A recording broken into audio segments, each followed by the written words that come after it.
நல்ல ஒழுக்கம், சிறந்த கல்வி, தனி கவனம் செலுத்தி இங்கே நடைபெற்று கொண்டிருக்கும் 75வது குடியரசு தின விழாவை மிகச் சிறப்பான முறையில் நடத்தி கொண்டிருக்கின்றோம்.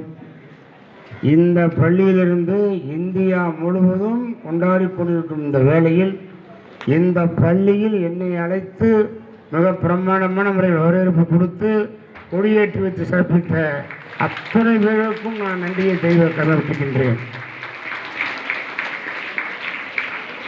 மைப்பிற்கும் மரியாதைக்குரிய தாளாளர் டாக்டர் சிவந்தி ஆதித்தனார் பெண்கள் மேல்நிலைப்பள்ளி வழக்கறிஞர் அன்பு சகோதரர் உயர்திரு சுந்தரமோகன் அவர்களுக்கும், முன்னிலை வைத்துக் கொண்டிருக்கும் அறங்காவலர்கள், உயர்மட்ட குழு உறுப்பினர்கள் மற்றும் உறவின் முறை ட்ரஸ்ட் அனைவருக்கும், வரவேற்பை வழங்கிய தலைமை ஆசிரியை புதிய கல்வி மாமணி செல்வி ஜெகஜோதி அவர்களுக்கும்,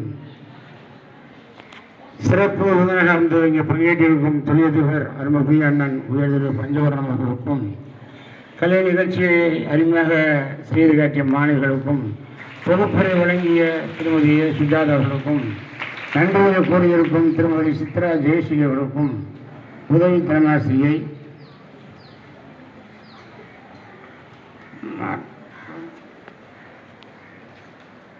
மற்றும் மரியாதைக்குரிய சிறப்பு அழைப்பாளர்கள், நாடார் மகாஜன சங்க மாவட்ட தலைவர் தங்கம் அவர்களுக்கும், நிர்வாகிகள் காளியப்பன், சமுத்திரபாண்டி, பாலன், கஜேந்திரன் அவர்களுக்கும், அனைவருக்கும், மேடையில் இருக்கக்கூடிய அத்துணை பெரியவர்களுக்கும், என் முன்னே அமைந்திருக்கும் வருங்கால மிகப்பெரிய இந்திய தூண்களாக வளரக்கூடிய அன்பு மாணவர்களுக்கும் நான் நன்றி கலந்த வணக்கத்தை நான் தெரிவித்துக் கொள்கின்றேன்.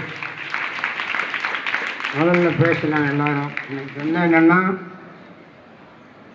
கல்விங்கிறது மிகப்பெரிய முக்கியம். அது என்னமோ நமக்கு சின்ன பிள்ளை வர மாட்டேங்கிருச்சு. ஆனால் இப்போ நினச்சி வருத்தப்படுறேன். சமீப காலமாக நான் பார்க்குறேன், இந்தியாவிலேயே கல்வியில் மிகப்பெரிய முன்னேற்றம் அடைந்திருப்பது நம் தமிழ்நாடு தான் என்பதை நாங்கள் கூறப்படுறேன். ஏன்னா நல்லா பார்த்தீங்கன்னா, அவங்க முதலே சொல்லிட்டாங்க, அதாவது 47 சுதந்திரம் வாங்கினாலும் சுதந்திரம் வாங்கினதை தவிர சட்டங்கள் நம்ம இயற்ற முடியலை. ஸோ அது வெள்ளக்காரண்டி இருக்கிறதுனால தான் மகாத்மா காந்தி அவர்கள் தேச தந்தை போராடி 49ல் அது குடியரசு வேணும்னு சொல்லி தான் அந்த குடியரசு வாங்கி கொடுத்தாரு. அதனால தான் சுதந்திரத்தன்னைக்கு பிரதமர் வந்து இங்கே செங்கோட்டில் கொடியேற்றுவார்.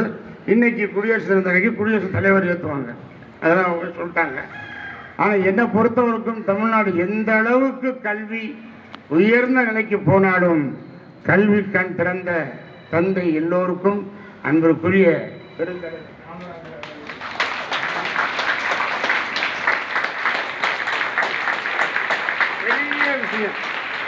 பெருந்தலைவர் காமராஜர் ஒரு பானை சொத்துக்கு ஒரு சோறு பதம்ன்ற மாதிரி பெருந்தலைவர் காமராஜர் அவர்கள் முதலமைச்சர் இருக்கும் பொழுது அந்த எம்பிபி சீட்டு ஒரு 10 சீட்டு போடணும். யாருக்கு போகிறதுன்னு தெரியல. அது ஒரு 100 பாரம் இருக்கு. அதிகாரிகள்லாம் குழம்பி போகிறாங்க, யாரை செலக்ட் பண்ணுறது. கவர்மெண்ட்டில் 10 பேர் கொடுத்தாங்க.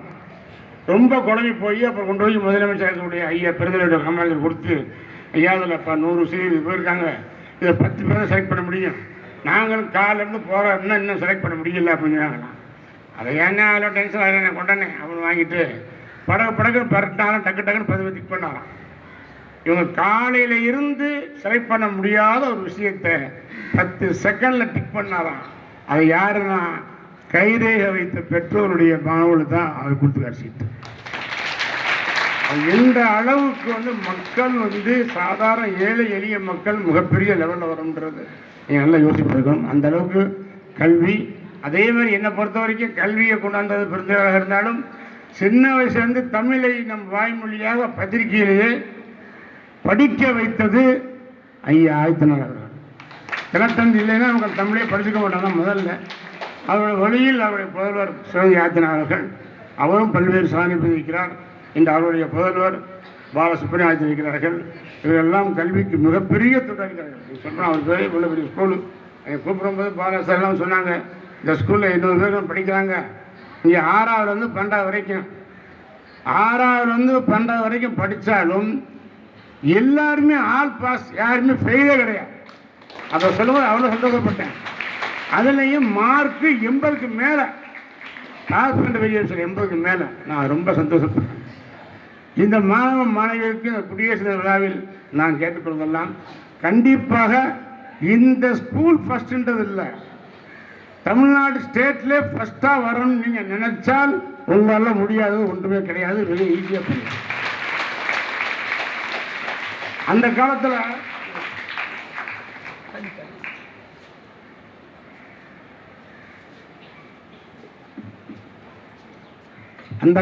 பார்த்தா நம்ம அப்பா அம்மாலாம், இப்போ எங்கள் அம்மாலாம் 14 வயசுல மேரேஜ் பண்ணிட்டாங்க. அந்த காலம் 5 வயசுல மேரேஜ் பண்ணிடுவாங்க, 16 வயசுல மேரேஜ் பண்ணுவாங்க. சின்ன பொண்ணாக கூட கட்டி கொடுத்துருவாங்க. ஸோ என்னத்தான் படிக்க வச்சான், அவ்வளோ படிக்கட்டும், கட்டி கொடுக்க போகிறோம், அங்கே போகிறோம், படிக்க வந்தாங்க. ஆனால் இன்னைக்கு இருக்கிற சூழ்நிலைக்கு என்னை பொறுத்த வரைக்கும் மாணவ மாணவிகள் தான் பெற்றோரிடம் இருக்கும் நேரத்தை விட ஆசிரியர்களுக்கு அதிக நேரம் இருக்கீங்க. நீங்கள் காலை எந்திரிச்சிலேருந்து போகிற வரைக்கும், டியூஷன் வரைக்கும் எல்லாம் கம்ப்ளீட்டாக படிக்கிறீங்க.